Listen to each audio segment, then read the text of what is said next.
C'est avec un profond sens des responsabilités et un esprit d'espoir que nous nous réunissons aujourd'hui pour valider la feuille de route concernant la lutte contre la criminalité liée au déplacement massif de nos populations dans la ville et les territoires de Beni suite à la guerre menée par le Rwanda et ses supplétifs de l'AFC vers M23 ainsi qu'aux atrocités commises par les ADF MTN sur les paisibles citoyens à travers leurs attaques répétées.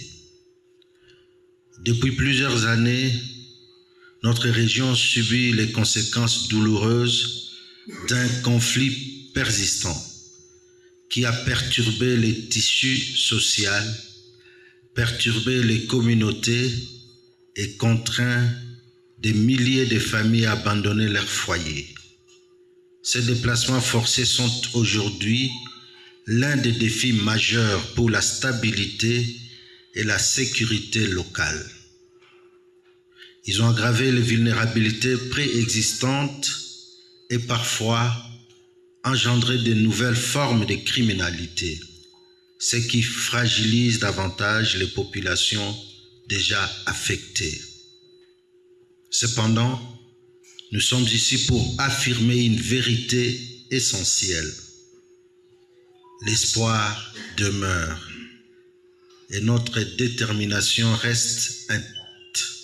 La feuille de route que nous examinons aujourd'hui n'est pas simplement un document technique, elle représente un engagement collectif, un pacte moral entre les institutions publiques, les partenaires internationaux, les autorités locales, les forces de défense et de sécurité, mais aussi et surtout les communautés affectées.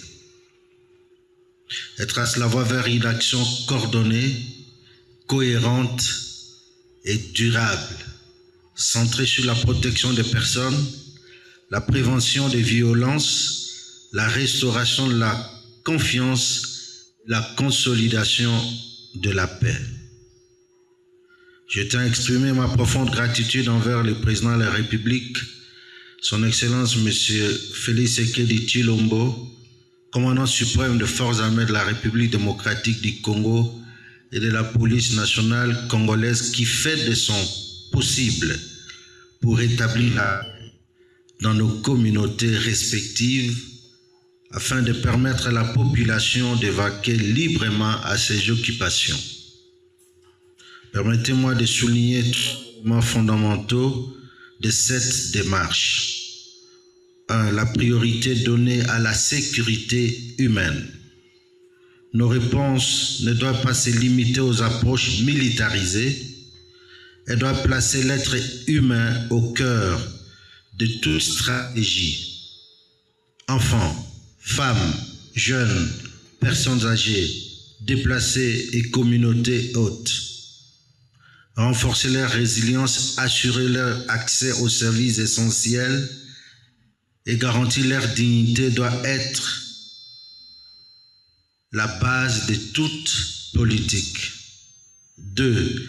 La nécessité d'une collaboration multisectorielle. Aucun acteur ne peut résoudre seul la complexité de la criminalité liée au déplacement forcé. La synergie entre l'État, les organisations internationales, la société civile, les chefs coutumiers et religieux ainsi que les structures communautaires est indispensable.